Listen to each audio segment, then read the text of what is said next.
கிருத்திகை வேலையில் இருந்திருக்கூடிய அனைத்து நண்பர்களுக்கும் எனது மத்திய வானொலி தெரிவித்துக் கொள்கிறேன். இன்றைக்கு தேதி மே 17ஆம் தேதி. மத்திய வானிலை அறிக்கை.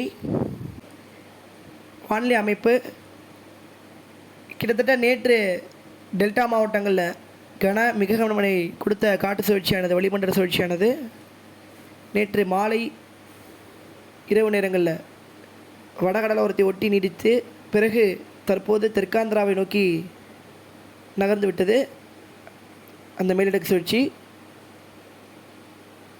அதே போல் மன்னார் வளைகுடா, தென் தமிழகம், இலங்கையை ஒட்டி இருக்கக்கூடிய பகுதிகளில் இன்னொரு வளிமண்டல சுழற்சி என தற்போது நீடித்து வருகிறது. இதன் தாக்கத்தினால தமிழகத்தில் நேற்று இரவு தென்கடலோர மாவட்டங்களிலும் தமிழக கடலோர மாவட்டங்கள், அதாவது அதிகாலை காலை முதல் கடலோர மாவட்டங்களான தூத்துக்குடி, ராமநாதபுரம், அதே போல் புதுக்கோட்டை, நாகப்பட்டினம், திருவாரூர், மயிலாடுதுறை, காரைக்கால், கடலூர், இந்த காலை நேரங்களில் கடலூர், புதுச்சேரி பகுதிகளிலும் மழையானது எட்டியிருக்கிறது. வரக்கூடிய மணி நேரங்களில் இந்த மழைப்பொழிவு விட்டு விட்டு கடலோர மாவட்டங்களில் தொடர்ந்து கொண்டிருக்கும். அதே போல் வரக்கூடிய 20ஆம் தேதி முதல் தமிழகத்தின்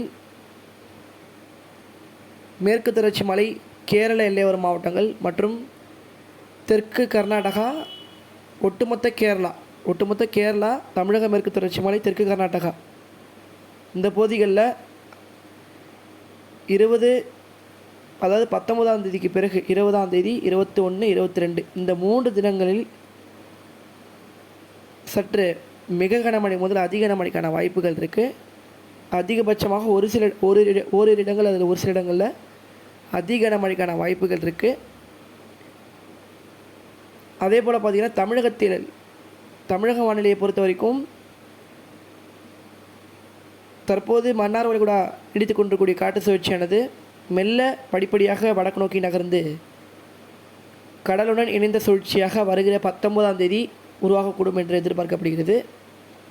பிறகு ஒரு தாழ்வு நிலையோ அல்லது ஒரு தாழ்வு பகுதியாக தமிழக கடற்கரை ஒட்டி வருகிற 20, 21, 22 இந்த தேதிகளில் நீடிக்கக்கூடும் என்று எதிர்பார்க்கப்படுகிறது. இதனால் சுருக்கமாக சொல்ல வேண்டுமென்றால் மேற்கு திசை காற்றின் காரணமாக மேற்கு தொடர்ச்சி மலை, கேரளா, தெற்கு கர்நாடகா பகுதிகளில் அதிகமான மழை பொழிவும், நிகழ்வு வங்கக்கடலில் தாழ்வு பகுதியோ அல்லது தாழ்வு நிலையோ நீடித்து கொண்டிருக்கூடிய, அதாவது நீடிக்கக்கூடும் என்பதனால் நிகழ்வின் மழைப்பொழிவாக கடலோர மாவட்டங்களில் கனமழை முதல் மிக கனமழைக்கான வாய்ப்புகள் இருக்கிறது. வாய்ப்பாக எடுத்துக்கொள்ளுங்கள். இன்னும் வரக்கூடிய நாட்களில் உறுதிப்படுத்தலாம். பெரும்பாலும் நாளை உறுதிப்படுத்தி விடலாம். கண்டிப்பாக ஒரு கனமழைக்கான வாய்ப்புகள் கடலோர மாவட்டங்களில் வருகிற நாட்களில் எதிர்பார்க்கலாம். சரிங்க சார், அப்போ கடலோர மாவட்டங்களில் மட்டும் மழை இருக்குமா? உட்புற மாவட்டங்களில் ஒன்றும் பெய்யாத இடங்களில் நிறைய மாவட்டங்கள் இருக்குது அப்படின்னு கேட்கலாம். பெய்யாத மாவட்டங்களில் வடமேற்கு காற்று நுழைவு என்பது 19ஆம் தேதிக்கு பிறகு இருக்கும் என்பதனால் வடமேற்கு காற்றின் காரணமாக கிட்டத்தட்ட கிட்டத்தட்ட மகாராஷ்டிரா, மும்பையிலேருந்து வரக்கூடிய வடமேற்கு வெப்பக்காற்றின் காரணமாக ஒட்டுமொத்த தமிழ்நாட்டுமே மழைப்பொழிவில் நனையப் போகிறது. அதாவது ஒரு கோடை காலத்தில் இப்படி ஒரு மழைப்பொழிவான்ற ஒரு ஆச்சரியத்தில் எல்லோருமே ஆட்டியிருக்கும். பெரும்பாலும் பார்த்திங்கன்னா பருவமழை, ஒரு சிறிய பருவமழை கூட சொல்லலாம். அதாவது ஒரு மழைக்காலம் போல் காட்சியளிக்கும். அதாவது அரபிக்கடலோர மாவட்டத்தை பொறுத்த வரைக்கும் தென்மேற்கு பருவமழையாகவும், வங்கக்கடலோர மாவட்டத்தை பொறுத்த வரைக்கும் வடகிழக்கு பருவமழையாகவும் நீடிக்கலாம். என்னங்க சார், கோடையில் பருவமழைன்னு சொல்கிறீங்க அப்படின்னு நீங்கள் கேட்கலாம். கோடையை பொறுத்த வரைக்கும் கடுமையான வெயில் கோடை காலத்தில் கிட்டத்தட்ட நம்மளுக்கு பிப்ரவரி மாதங்களில் தொடர்ந்து வளர்ச்சி கொடுத்த நிலையில் கடுமையான வெப்பநிலை, கடல் வெப்பநிலை இருவேறு, அரபிக்கடலும் சரி வங்கக்கடலும் சரி இருவேறு கடல் வெப்பநிலை அதிகரித்து காணப்பட்டிருக்குது. அதே போல் பார்த்திங்கன்னா கடல் நீரோட்டமும் சாதகமாக இருக்கிற காரணமாக தமிழகத்தில் மழைப்பொழிவு வரக்கூடிய நாட்கள் அதிகரிக்கும். பிறகு 22ஆம் தேதி, மே 22ஆம் தேதி பிறகு இந்த நிகழ்வானது மெல்ல தமிழகத்தை விட்டு விலகி வடக்கு நோக்கி நகரும் என்று எதிர்பார்க்கப்படுகிறது.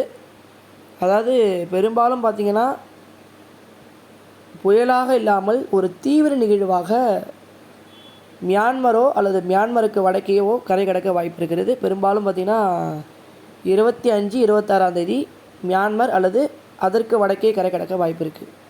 தாழ்வு மண்டலமோ அல்லது ஆழ்ந்த காற்று தாழ்வு மண்டலமாக கரை கடக்க வாய்ப்பு இருக்குது. பிறகு காற்றின் திசை வேறுபாடு ஏற்படும். காற்றில் திசை வேறுபாடு ஏற்படும்.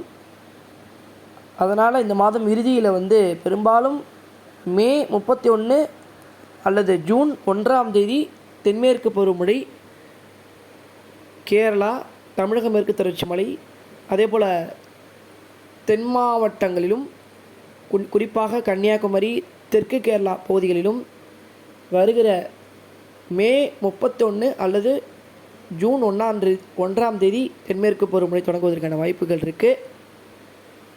வாய்ப்பு என்பது கூடுதலாகவே இருக்குது. கிட்டத்தட்ட உறுதியே சொல்லலாம். கிட்டத்தட்ட தென்மேற்கு பருவமழைக்கான வாய்ப்புகள் என்பது கூடுதலாகவே இருக்குது. காரணம் தென்மேற்கு காற்றானது அரபிக்கடலோரம் வழியாக கேரளா, தமிழகம் வழியாக உள்நுழைவு என்பது இருக்கும்ன்றதுனால மழைப்பொழிவு தெற்கு கிட்டத்தட்ட கன்னியாகுமரி, தெற்கு கேரளா பகுதிகளில் முதல்ல மழைப்பொழிவு தென்மேற்கு பருவமழை தொடங்கி பிறகு வடக்கு கேரளா, மத்திய கேரளா, கர்நாடகா என்று படிப்படியாக பெரும்பாலான மாநிலங்களில் தொடங்கிவிடும் தென்மேற்கு பருவமழை. தென்மேற்கு பருவமழை பொறுத்த வரைக்கும் இந்த ஆண்டு மிக சிறப்பாக இருக்கிறது. தென்மேற்கு பருவமழை குறிப்பாக கேரளா, கர்நாடகா, தமிழக மேற்கு தொடர்ச்சி மலை, காவேரி நீர்பிடிப்பு பகுதிகள், மும்பை, மகாராஷ்டிரா, ஆந்திரா, கர்நாடகா, கோவா, சத்தீஸ்கர், அதே போல் பார்த்திங்கன்னா வெஸ்ட் பெங்கால், இந்த பகுதிகள், ராஜஸ்தான், கிட்டத்தட்ட நம்ம உத்தரப்பிரதேஷ் வரைக்குமே ஒரு சிறப்பான மழைப்பொழிவை தென்மேற்கு பருவமழை காலத்தில் எதிர்பார்க்கலாம். மத்திய மாநிலங்கள், அதாவது தென் மாநிலங்களில் இந்த ஆண்டு தென்மேற்கு பருவமழை மிக சிறப்பாக இருக்கும். தமிழ்நாட்டை பொறுத்த வரைக்கும் அடுத்து வரக்கூடிய நாட்களில் மழைப்பொழிவு தொடர்ந்து இருக்கும்.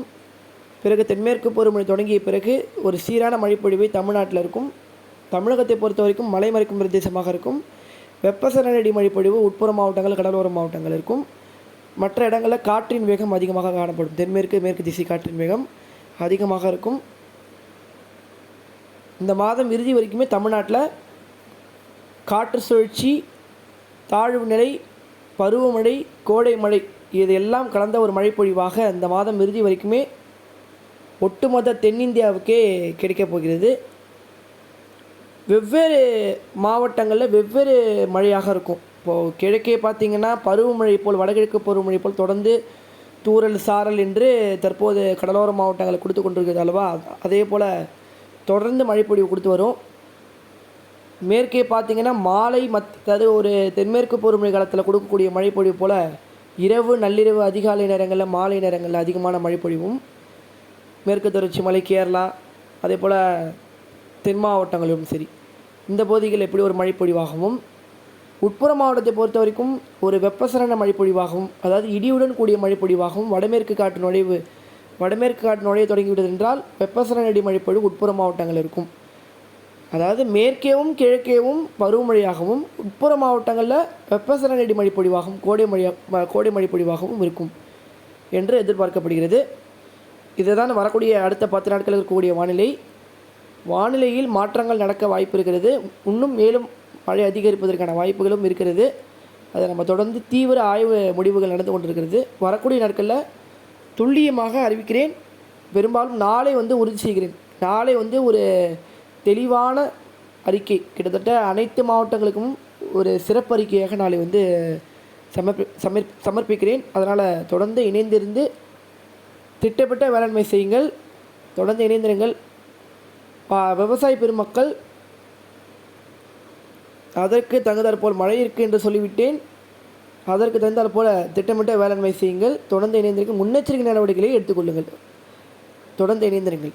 நன்றி, வணக்கம்.